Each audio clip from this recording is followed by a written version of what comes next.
they made sure to point out AD just in case they want to make sure people didn't think they went backwards in time. It's so funny he said Almighty God. No. Almighty God. Correct him right now. That's not what that is. No, it's Honest Dominus. I know, it doesn't stand for that. So Brent says, we're following Taylor's trajectory. Whatever happened to us must have happened to him. Again, they assume. Right. There's a lot of assumption that happens within ASA. The budget space agency always assumes instead of actually proves. We still don't know whether they say they're following his trajectory. Yeah. Were they on the second part of that mission, like Voyager and Voyager 1, or Voyager and Voyager 2? Are they following the same type of, like, we're sending out different crews for the same mission? I'm going to assume so. Okay. So they're not necessarily there to rescue them. They're just following I don't know. mission. Yeah. My assumption is rescue. And that, again, is for no other reason than that's kind of what I've always thought it was. That we know what happened to Taylor, so we kind of assume that if these people followed them... And, I mean, that's interesting. I never really thought about it. Maybe they followed him because they're supposed to join him on the mission. Who knows? Hopefully they'll let us know in future minutes. I don't know. Yeah. So Brent brings back the Haslund curve in my opinion, Skipper, we've come through a Haslund curve. So there's a quote from the first movie where Taylor actually tells us what the Haslund curve is. Yes. I'll remind everybody, in less than an hour, we'll finish our 6 months out from Cape Kennedy, 6 months in deep space. By our time, that is, according to Dr. Haslund's theory of time, in a vehicle traveling nearly the speed of light, the Earth has aged nearly 700 years since we left it, while we've aged hardly at all. And then he looks at the back of his hand. Magic.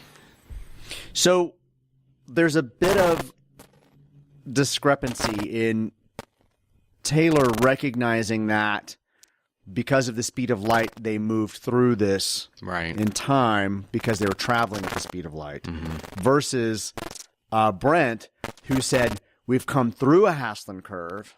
Yeah. As if they were catapulted in time as opposed to just naturally moving at a different speed.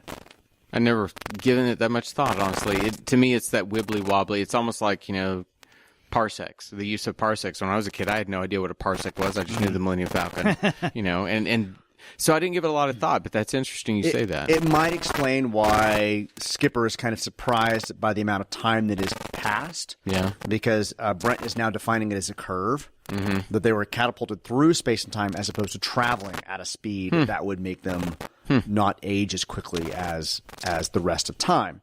And why Skipper is so surprised, which I will actually get into in the next minute as well. Okay. It's a nice callback to the first movie, especially for the nerds that went to see it, and they're all like, oh my goodness, did you hear it? They mentioned it. Great.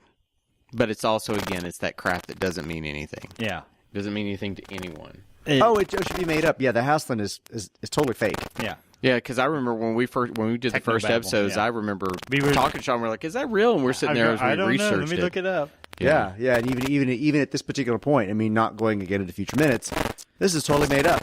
So here's my question: they can take the time to look up that quote from the original film, but they can't take the time to look up the year and date that they landed. I'm just saying it.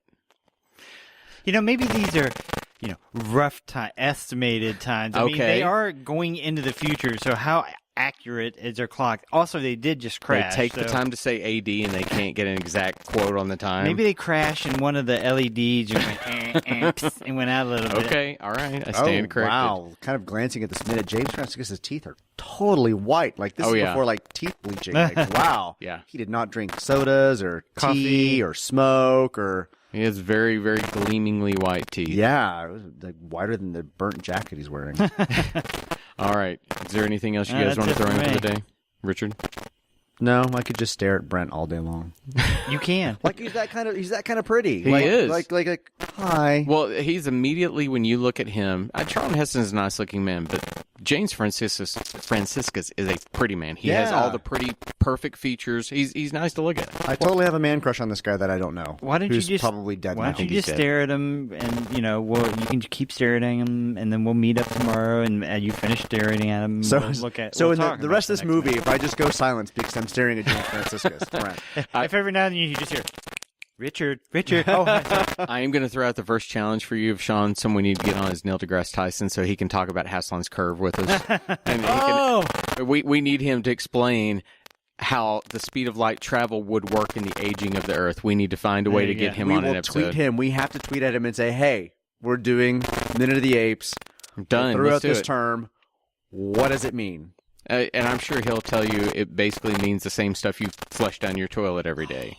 But I would love to have him tell me that. Yeah, exactly. Yeah. Okay, so that's another one in the books. If you don't do it already, please take the time to go look for us on Twitter and things like that. We do our best to tweet out and get in touch with you guys. We get some great interaction. We'd love to have more people following us. Yeah. So please go find us there. Let us know what you think. Let us know what you want.